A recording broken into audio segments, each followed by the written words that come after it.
Bharatiya Janata party సభ్యత్వ నమోదు కార్యక్రమాన్ని స్థానిక క్వారీ మార్కెట్ జంక్షన్లో ఉన్న తూర్పుగోదావరి జిల్లా బీజేపీ కార్యాలయంలో రాష్ట్ర అధ్యక్షురాలు రాజమహేంద్రవరం ఎంపీ దగ్గుబాటి పురంధరేశ్వరి సోమవారం ప్రారంభించారు. ఈ కార్యక్రమానికి బీజేపీ జాతీయ కార్యవర్గ సభ్యుడు సోమ వీర్రాజు, అనపర్తి ఎమ్మెల్యే నల్లమిల్లి రామకృష్ణారెడ్డి తదితరులు హాజరయ్యారు. దగ్గుబాటి మాట్లాడుతూ రాజ్యాంగం ప్రకారం ప్రతి 3 సంవత్సరాలకు ఒకసారి సభ్యత్వ నమోదు జరగడం సర్వసాధారణం. 6 సంవత్సరాలకు ఒకసారి సంపూర్ణంగా మళ్లీ సభ్యత్వ నమోదు కార్యక్రమం పెద్ద ఎత్తున నిర్వహిస్తున్నాం. 2014లో నిర్వహించిన సభ్యత్వ నమోదులో కార్యకర్తలు పనిచేసి ఆన్లైన్లో మొదటిసారిగా ప్రవేశపెట్టామని వివరించారు. చైనాకు సంబంధించిన కమ్యూనిస్టు పార్టీ ప్రపంచంలోనే 9 కోట్ల మంది సభ్యులతోటి అతిపెద్ద పార్టీగా ఉంటే 2014లో భారతీయ జనతా పార్టీ 11 కోట్ల మంది కొత్త సభ్యులు నమోదు చేసి ప్రపంచంలోనే అతిపెద్ద పార్టీగా భారతీయ జనతా పార్టీ ఆవిర్భవించిందన్నారు. ఎటువంటి అవినీతి మరకలు లేకుండా ప్రజాహితంగా పనిచేయడమే లక్ష్యంగా పార్టీ పాలన సాగిస్తోందన్నారు. ఇప్పుడు బీజేపీకి 18 కోట్ల మంది సభ్యులు ఉన్నారన్నారు. 1980లో 2 పార్లమెంటు సభ్యులతో మొదలైన ప్రస్థానం 240 మంది పార్లమెంటు సభ్యులను గెలిపించుకునే స్థాయికి వచ్చిందన్నారు. ఇండియా ప్రతిపక్ష కూటమి దుష్ప్రచారాన్ని ప్రజల్లోకి తీసుకువెళ్లారు. భారతీయ జనతా పార్టీ అధికారంలోకి తీసుకువస్తే సంపూర్ణంగా రాజ్యాంగాన్ని రద్దు చేస్తారని దుష్ప్రచారం చేశారని దుయ్యబట్టారు. బీజేపీ తీసుకున్న అనేక నిర్ణయాలు ప్రజలకు మేలు చేశాయన్నారు.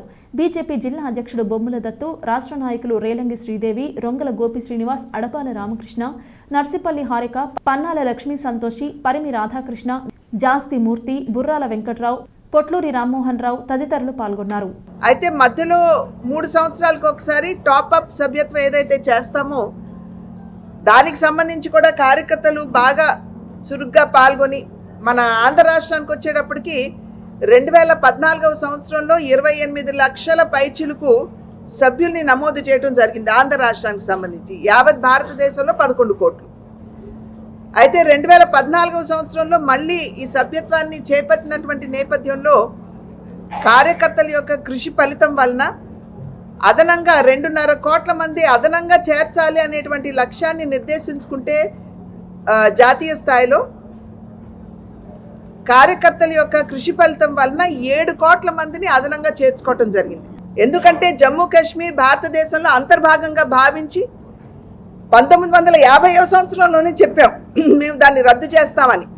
దానికి కట్టుబడి నరేంద్ర మోడీ గారి నాయకత్వంలో దాన్ని రద్దు చేయటం జరిగింది. ఇవాళ జమ్మూ కాశ్మీర్ మన భారత భూభాగంలో అంతర్భాగమే. అంటే దేశాన్ని విభజించాలి అనేటువంటి ఆలోచన ధోరణి ఏదైతే ఉందో ఒక్కసారి ప్రజలందరూ కూడా గమనించాలి అని చెప్పి చేస్తున్నటువంటి అభ్యర్థన.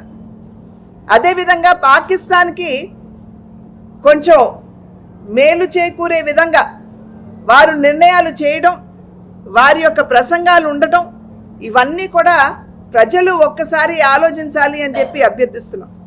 సిటిజన్ అమెండ్మెంట్ యాక్ట్ కావచ్చు, ట్రిపుల్ తలాక్ రద్దు కావచ్చు, మరి మొన్న తీసుకొచ్చినటువంటి వక్ఫ్ బోర్డ్ అమెండ్మెంట్స్ కావచ్చు, ఇవన్నీ కూడా చూసినట్లయితే ప్రజా సంక్షేమానికి పెద్దపీట వేస్తూ దేశాభివృద్ధిని ఆకాంక్షిస్తూ ఈ నిర్ణయాలన్నీ కూడా భారతీయ జనతా పార్టీ చేసింది అనేటువంటి విషయం తెలియజేస్తూ రాబోయే కాలంలో కూడా ప్రజలు ఖచ్చితంగా భారతీయ జనతా పార్టీని ఆశీర్వదిస్తారని చెప్పి విశ్వసిస్తూ కార్యకర్తల మీద ఉన్నటువంటి అచంచలమైనటువంటి విశ్వాసం మాకు ఖచ్చితంగా పార్టీని ప్రజల వద్దకు తీసుకుని వెళ్ళి పెద్ద ఎత్తున సభ్యత్వ నమోదు కార్యక్రమాన్ని విజయవంతం చేస్తారని చెప్పి మేమందరం కూడా ఆ దిశగా పనిచేస్తామని చెప్పి తెలియజేస్తున్నాం.